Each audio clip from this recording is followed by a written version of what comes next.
Hai, jumpa lagi dengan saya Wiwi Winarni.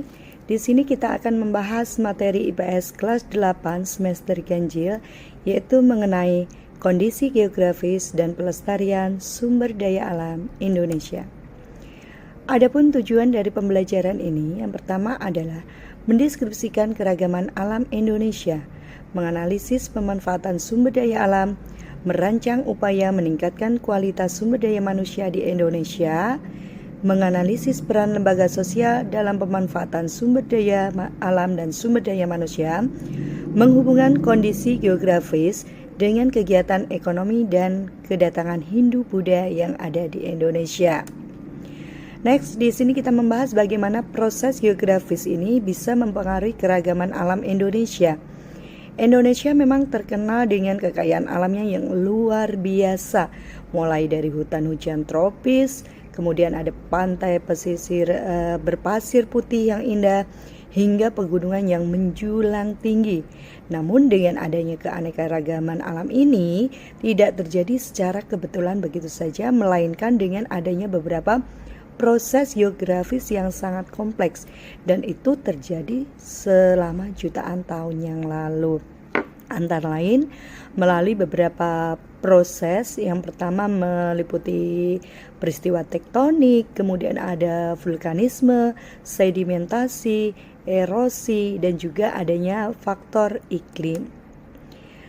Berikutnya adalah mengenai pembagian lokasi wilayah Indonesia atau posisi wilayah Indonesia terbagi ke dalam 4 lokasi atau posisi. Yang pertama adalah lokasi geografis, lokasi geologis, lokasi astronomis, dan lokasi maritim, atau bisa juga kita sebut dengan letak geografis, letak geologis, letak astronomis, dan letak maritim.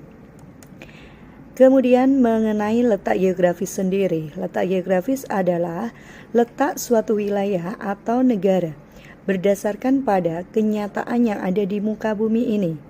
Dan secara geografis, wilayah Indonesia ini berada di antara 2 samudra dan 2 benua, yaitu Samudra Hindia dan Samudra Pasifik, dan benua Australia dan benua Asia. Dan dengan adanya letak geografis ini, Indonesia memiliki posisi yang sangat strategis, yaitu bila mana dimanfaatkan sebagai jalur perlintasan internasional.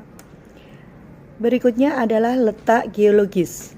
Letak geologis ini adalah letak suatu wilayah atau negara berdasarkan pada susunan batuan yang ada di dalamnya. Secara geologis, wilayah Indonesia ini terbagi ke dalam 3 dangkalan, antara lain ada dangkalan Sunda, dangkalan Sahul, dan dangkalan Peralihan. Dan masih secara geologis, wilayah Indonesia ini dilalui oleh 2 rangkaian pegunungan lipatan muda, yaitu Sirkum Pasifik dan Sirkum Mediterania.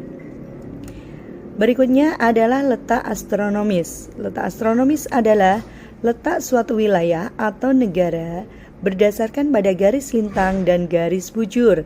Letak astronomis bisa kita lihat pada peta berikut, ya, bahwa Indonesia bagian utara itu terletak pada 6 derajat lintang utara, bagian selatan terletak pada 11 derajat lintang selatan, bagian barat yaitu terletak pada garis 95 derajat bujur timur, dan bagian timur 141 derajat bujur timur. Tentu ini akan membawa pengaruh bagi wilayah Indonesia. Antara lain, Indonesia memiliki iklim tropis dan memiliki 3 pembagian daerah waktu. Next, kemudian ada letak maritim. Letak maritim adalah letak suatu wilayah atau negara yang dilihat dari sudut kelautannya yang ada di sekitarnya. Secara sederhana, letak maritim menjelaskan apakah suatu wilayah itu dekat atau jauh dari laut, apakah wilayah tersebut dikelilingi oleh lautan, dan bagaimana pengaruh laut terhadap wilayah tersebut. Demikian materi yang dapat saya paparkan. Semoga bermanfaat. Terima kasih.